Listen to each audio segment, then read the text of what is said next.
se viene una segunda fiesta en la localidad de Puerto Pirámides de lo que será la fiesta de la sal y del tren salinero. Y la idea no solo es celebrar esto, sino también conocer un poco de la historia que viene al caso justamente con esta fiesta que se va a celebrar. Para ello, estoy con Sebastián Pérez Astuti, guía de turismo de la provincia del Chubut, quien nos va a contar un poquito acerca de lo que sería la fiesta, pero también la historia de este tren salinero. Sebastián, ¿cómo estás? Un placer recibirte. Buenos días, Karina. Buenos días a toda la audiencia de Una Huella de Ida y de Vuelta, como en los viejos tiempos. ¿Cuántos años? Mucho. El primer año de Una Claro, Huella, iban 8 ya. sí, el primer año, haciendo Pasaron un montón. las toponimias de la provincia del Sí, Chubut. la recorrimos Toda, completa. toda completa.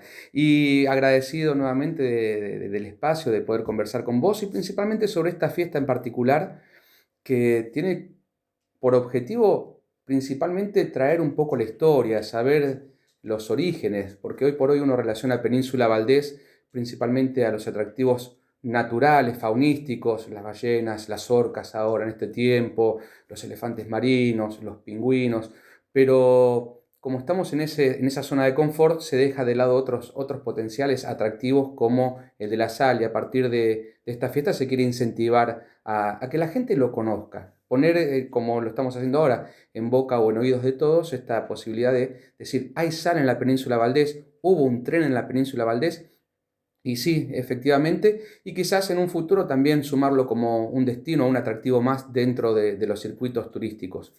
Si nosotros vamos un poquito a la historia, hacemos un contexto histórico, la sal de la península Valdés, que tiene dos yacimientos muy importantes, Salina Grande y Salina Chica. La Salina Grande se destaca por ser un punto, aparte, ¿no? Desde lo geomorfológico, un punto deprimido, está por debajo del nivel del mar, unos 42 metros bajo el nivel del mar, es el punto más bajo de la provincia del Chubut y que ya se explotaba este recurso en los tiempos de la corona española, en los tiempos del virreinato, cuando llegan la expedición de Juan de la Piedra al Golfo San José, los hermanos Viedma y Basilio Villarino, desde el Golfo San José, Puerto San José, Fuerte de la Candelaria, recorren hacia el interior de la península descubriendo la Salina Grande y creando ahí las quintas, se llamaban, ¿no? Le llamaban las fuentes de Villarino. Fuentes de Villarino era el nombre, algunos también las llamaban las quintas del Virrey.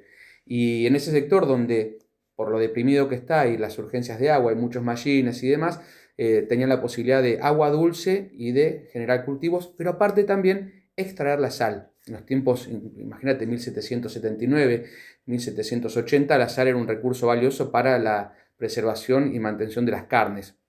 Entonces, de aquellos tiempos hubo explotación, luego el fuerte en 1810 queda destruido y se vuelve a tener noticias de la actividad salinera en la península Valdés a partir de 1896. 1896, donde una persona de apellido Muno hacía la explotación de la sal y la sacaba por el puerto San José, por el Golfo San José, por el mismo sitio que los españoles habían fundado su fuerte ya en el siglo XVIII. Con este dato es interesante porque hubo ahí unos inconvenientes porque este señor Muno tenía a sus trabajadores casi en una especie de esclavitud y que algunos logran escapar y dirigirse a Puerto Madryn y ahí estaba Derbez, Pedro Derbez, encargado de la subprefectura y toma la denuncia y le exigen a este Muno que tenga a las personas en condiciones humanas mínimamente, 1896. 2 años más tarde, 1898, a la explotación que realizaba muy precaria este señor Muno, se le suman ya pobladores de la península Valdés que venían a desarrollar inversiones también en tierras, que era la familia Ferro, la familia Piaggio. La familia Ferro hasta el día de hoy es una familia importante de la península Valdés, son los que tienen la mayor cantidad de tierras de la península Valdés, y forman una sociedad con este Muno para hacer la explotación de la sal. Entonces, empieza en 1898, 1899, y ya para 1900 Muno desaparece de la actividad salitrera y queda solamente Piaggio y Ferro, donde solicitan al gobierno argentino la posibilidad de extraer la sal y de construir un tren. Entonces acá tenemos un antecedente previo al tren salinero que le da el origen a Puerto Pirámide, que era la explotación en los tiempos de la colonia, luego este señor Muno, hasta que aparecen estos personajes, Ferro y Piaggio, que consolidan la actividad salinera, pero también con un trasfondo que era la construcción de un ferrocarril, de un tren. Mientras tanto, en el antes, la sal se usó solo para las carnes, no se vendía, no se exportaba, no, nada quedaba acá. No, no se usaba solo, en los tiempos de la colonia era solo para las carnes, no se utilizaba, no hay registros que sepamos nosotros de exportación de sal en los tiempos de la colonia, y lo que sí hacía este Muno era la venta de la sal hacia Buenos Aires, o sea, no era exportación. Vale también la aclaración de que en el mismo puerto San José, donde es actualmente Playa Fracaso, había un primer almacén. El primer boliche de la península Valdés estuvo radicado en ese lugar, que era de la familia Peirano. Como dato de color, eran de Carmen de Patagones, los Peirano, con I latina, no con Y, como decía mi abuelo. Y era un comercio interno, un comercio nacional, no era de exportación. Y recién ya con la creación de este tren salinero, sí ya tenemos el surgimiento de Puerto Pirámide como cabecera de salida sobre el Golfo Nuevo y la base en la misma Salina Grande. Estamos hablando del año 1900-1901. Que recién ahí comenzarían a llegar trabajadores para poder trabajar, para sacar la sal. Sí. Primero, antes que los trabajadores, toda la obra en sí de construir un ferrocarril, un tren, era de una trocha llamada Decoville. Decoville está de una trocha angosta de unos 60 centímetros. ¿Más chiquitas que la trochita? No, ahí están, porque también había, dentro de la rama de los Decoville, había unas que eran unas trochas mucho más angostas, de 60, eran 600 milímetros o 60 centímetros, que eran portátiles, o sea, no requerían tanta inversión y tanto desarrollo estratégico como quizás una trocha mucho más angosta. Y eran trenes principalmente dedicados a la minería, incluso tenían otra variable que era de trocha aún más angosta, de 40 centímetros. Pero bueno, esta era la que tenían la familia Ferro y Piaggio, que arman una sociedad. ¿Por qué? Porque no podía haber un monopolio en la explotación de la sal y en el transporte de la sal. Entonces se forma la sociedad Piaggio y Ferro y compañía para la explotación de sal, y Ferro y Piaggio y compañía, pero son los mismos. Son los mismos. A la inversa no es lo mismo, para la sociedad no es lo mismo. Entonces uno era Ferro y Piaggio, explotación de sal, Piaggio y Ferro, el transporte de la sal. En fin. O sea que ellos se quedaron con todo. Sí, y también tenemos que ver que en ese contexto histórico también había un interés de el construir un ferrocarril por 34 kilómetros, si bien tuvo 5 máquinas, unos 30 vagones de transporte, y 30 vagones de carga y un solo vagón de pasajeros. ¿Sí? Hubo todo un movimiento de personas, que es lo que vos decías, a un lugar que no tenía ningún poblador, Puerto Pirámide. Ahí se hicieron los primeros campamentos.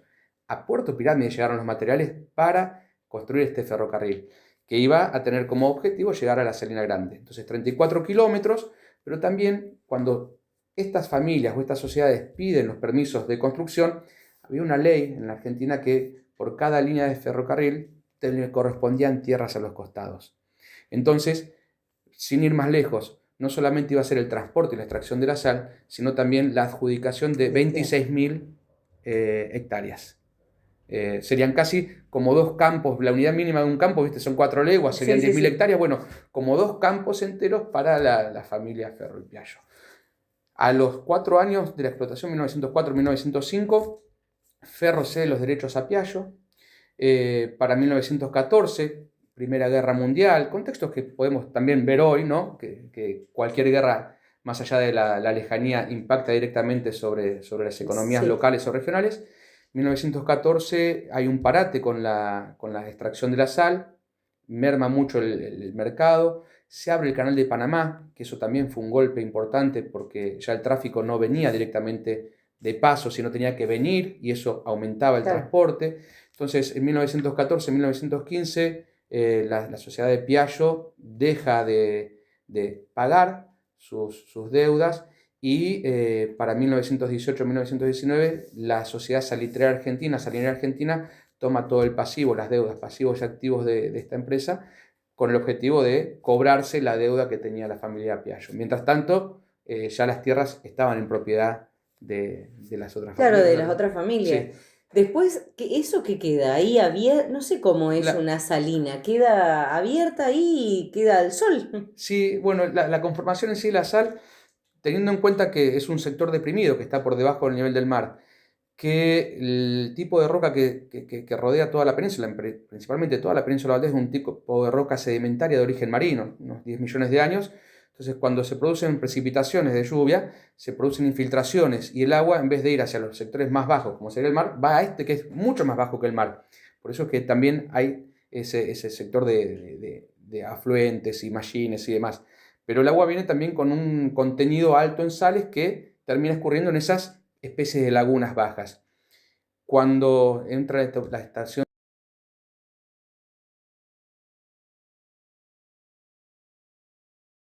la estación del viento o de verano con tanto calor, el agua se evapora, agua de lluvia, ¿no? Se evapora, pero queda el residuo acumulado que es la sal. Y que en sí la salina tiene distintas capas. Tiene una capa renovable, que tiene un espesor variable de 45 a 50 centímetros, que es cloruro de sodio, sal de mesa, es la misma que uno consume, la sal gruesa podríamos decir. Y ya después, debajo, tiene una capa de sal, de cloruro de sodio, pero no es 100% cloruro de sodio, tiene un 75%, que tiene un espesor variable que va entre los 5 a los 8 metros.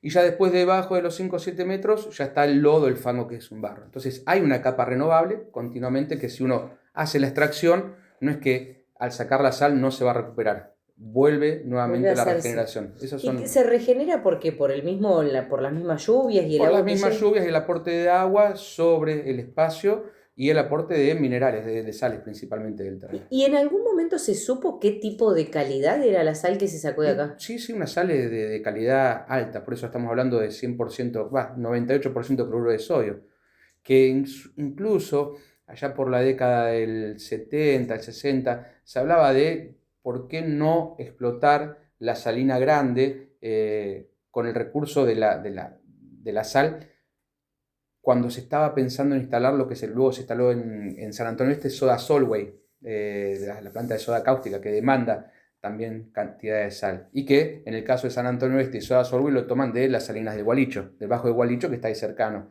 Que hacen excursiones y todo desde las grutas, a excursiones a ver la sal. Por eso te digo, es un atractivo o es un recurso que no todos alguna vez estuvimos caminando en una salina No, sí. y que uno va a las grutas y te ofrecen la excursión a las salinas del Gualicho. Vas a Jujuy y excursión a salinas grandes. Y nosotros acá las tenemos ahí muertas de risa y que no solo con un propósito esto de extracción, porque al estar en un área protegida, las actividades extractivas no se permiten, ni siquiera de áridos para ver si pueden o no rellenar. Claro, ahora ya no se puede hablar de que en algún momento se pueda volver a extraer sal de ahí. No, No, no. eso ya no porque estamos en En, otra etapa de la de zona. la utilización de la península Valdés. Pero como lugar turístico se podría usar, pero eso está dentro de un establecimiento privado. Son muchas estancias que son propietarias de las zonas de acceso. Algunas, ya por suerte, han empezado a implementar el turismo como una herramienta complementaria a la actividad ganadera. Entonces tenés en Salina Grande una familia que abre sus puertas a los que hacen grupo de trekking y entonces mientras que van a caminar por la salina, preparan unas comidas, cobran por el ingreso, lo mismo por la salina chica. Entonces de a poco muchos ganaderos están viendo esta alternativa de decir, no me voy a salvar con el turismo, pero lo tengo como un complemento para el que quiera venir y recorrer, como lo hacen otros emprendedores ganaderos Claro. de la península que complementan su actividad con el turismo. Entonces es una alternativa y yo creo que a partir de esto de posicionarlo con una fiesta de la sal y una fiesta del tren salinero para revalorar esa historia que tuvimos nosotros, algunos hablaban de hacer nuevamente el mismo trazado del ferrocarril, no tiene sentido realmente, no, en lo personal no lo veo factible que sea un atractivo que movilice gente, pero sí el ir a las salinas en sí, que realmente las fotografías que haces, los juegos, incluso si uno lo quiere extender un poco más, desde artesanías con sal, en el noroeste te hacen cactus de sal, llamas de sal, acá hacen, no sé, guanacos de sal, todo, Claro, sí, sí, sí, ballena, ballena de sal, y pingüinos, lo que todo, sea. todo lo que quiera. Estaba pensando, ¿eran 30 kilómetros? 35. 34 kilómetros, 34 sí. kilómetros, ¿hacia dónde? Porque uno, desde uno Salina tiene un Grande. tema cuando va a Pirámides. Sí, Agarra la ruta y va derecho a Pirámides. Es y como ahí no sale que. más. Bien. Exacto, como que el resto. He ido a Punta Norte, Mm. pero como que el resto de los recorridos Bueno, cuesta hacerlos. sí, mira, para incluso ver el trazado antiguo del ferrocarril salinero, del tren salinero, uno cuando está 2 kilómetros, 3 kilómetros antes de llegar a Pirámide por el asfalto, hacia la izquierda sale la ruta provincial número 3, que es de Ripio, que es la ruta que nos lleva al interior de la península Valdés. Sí, Esa ruta, luego de pasar el cruce a Pardelas, cerrado, sí. se bifurca hacia el sur, a la derecha, que es la ruta provincial número 2, que nos lleva a Punta Delgada, Salina Grande y Salina Chica, Ah, o a la izquierda, hacia el norte, que te lleva a Punta Norte o a Caleta Valdés, que es el centro-este. Si uno toma ese desvío hacia la derecha, o sea, la ruta provincial número 2 hacia el sur, que nosotros en la jerga turística le decimos vamos por el sur, cuando llega más o menos a la altura de la vieja ruta de Pardelas, a partir de ahí la ruta 2 va paralela a la vieja traza del ferrocarril, pasando por los campos de la estancia La Pelada, por San Pablo de Valdés y llegando a la estancia de los Manantiales, que es la que se encuentra sobre la Salina Grande y que uno incluso cuando va y ve desde la parte alta de la ruta provincial número 2, en un gran cañadón que se forma, y es la parada obligada para nosotros de ver la salina, que cuando llueve se pone toda rosada por los animalitos que allí viven, le da una tonalidad hermosa. En ese lugar, ese cañador era por donde salía la antigua traza del ferrocarril que se levantó, dejó de funcionar en la década del 20 y ya para la década del 40, año 1944, 1943, se levanta totalmente toda la traza y no quedó absolutamente nada, solamente los terraplenes que de vez en cuando se ven. eso también pensaba Sebastián. Es como que se terminó todo lo que fue la extracción de sal o se dejó de hacer, porque imagino que habrían otras situaciones económicas a nivel mundial y en Ujú. el país también. Entonces, se deja de hacer, pero se pierde todo, porque hay fotos históricas de pirámides que muestran los grandes galpones Mm. donde se almacenaba y donde trabajaron también desde ahí. Y Sí, no quedó nada. no. Puerto Pirámides, en su surgimiento a partir de 1901, 1901 con el tren salinero, llegó a tener un poco más de importancia que Puerto Madryn. Incluso había supermercados de las grandes firmas patagónicas, comerciales, hoteles. Bueno, hoy con el turismo se ha desarrollado, pero si uno compara el Puerto Pirámide pre-avistaje de ballenas de 1983-1984 con el Puerto Pirámide de 1910, y Puerto Pirámide de 1910 era mucho más grande e importante que ese Puerto Pirámides que no tenía un rumbo hasta que empezó el avistaje de ballenas. Mucha actividad comercial, muchos hoteles, como te comentaba. Uno lo puede ver también el nivel económico cuando recorre el viejo cementerio. Me refiero al viejo cementerio porque había dinero como para encargar una lápida, hacer unos trabajos de herrería espectaculares. O sea, había un circulante, una economía muy fuerte, tanto ligada a la ganadería como a la extracción de la sal. Así que estaba bueno. Claro, sí, era otro, o era otra, fue otra ciudad. Sí. Fue otra ciudad que también lo hablábamos fuera de aire, esto de cuántos personajes de esa historia quedan en Puerto Pirámides. Como que Puerto Pirámides fue una parte histórica, que fue gente que llegó Ujú. a la localidad y se quedó allí. Después como que esa gente se termina la sal, se va, o no Sí, sé qué es lo que pasa con ellos, y después viene otra gente, ahí estamos hablando del 83-84, que sí, vienen con el tema de las ballenas. sí. Pero es como que hay gente que nací acá, me crié acá, acá vivió mi papá, mi Sí, es mamá. que la mayoría de las familias, no vamos a decir de Puerto Pirámides en sí, pero aledaños, están los Solasalvan, están los Torrejón, son todos de aquellos tipos, todos emparentados, Alberdi, los Castelnuovo, o sea, todas familias que al ser de la zona de la península Valdés, la familia Ferro que sigue todavía Sí. vigente con sus campos, y que fueron, podríamos decir, los que generaron el surgimiento de Puerto Pirámides con la construcción del tren, siguen ahí, pero no viviendo en el pueblo. Esa es la particularidad. Vos, los Torrejón, los Solazábal, todos esos los encontrás con los campos en la península Valdés, pero no en Pirámide, en Madryn. Entonces cuesta mucho encontrar alguno que sea descendiente directo de un primer poblador de Pirámide y que siga viviendo en Puerto Pirámide. Los que encontramos sí son descendientes de personas que llegaron en la década del 30, en el 40, por mencionar, ¿no? Pero de aquellos primeros tiempos del sí. tren salinero no tenemos a muchos. No tenemos a muchos. Bueno, ¿qué se puede decir del tren salinero? ¿Que fue para la provincia? ¿Qué significó para la provincia? Más allá de lo que significó para Puerto Pirámide como economía Sí, del lugar. sí, ¿Sirvió como economía en términos del regional? Chubut, sí, el desarrollo de un pueblo. O sea, Puerto Pirámide, que hoy lo relacionamos con el turismo, que es la casa de la ballena, porque es Sí. donde se toman las embarcaciones, surgió como un puerto salinero. No sé, esto como para plantearlo, ¿no? No sé qué hubiese sido de ese lugar tan bello que todos disfrutamos en verano y con las playas y con la actividad turística, si no hubiese surgido ese tren salinero. No sé si estaría Puerto Pirámide. Si sería un punto más como Playa Colombo o como Playa Ladela, lugares bellísimos que son propiedad privada de los que tienen el acceso a las playas, si no se hubiese construido ese ferrocarril, no hubiese surgido Puerto Pirámide. A ese nivel de importancia, la Salina Grande y el tren salinero para uno de los sitios más referentes y emblemáticos de la provincia del Chubut. Con respecto a la exportación, y para ir cerrando, el barco con lo que llevaban, porque la sal llegaba hasta Puerto Pirámides en el Sí, tren, pero de ahí se tenía que ir. sí, en barco, todo en barco, por eso mencionamos la importancia. Puerto natural. Puerto Natural, sobre la primera bajada, donde están las cuevas, esas cuevas que tantas historias le han inventado, Sí. que fueron refugios para bajar los primeros materiales. Nada más, o sea, ahí no vivió gente, no era cueva de piratas ni demás. El primer tiempo ¿Son cuando... cuevas que se hicieron o se No, saben no, si estaban hechas de se manera... hicieron, se hicieron.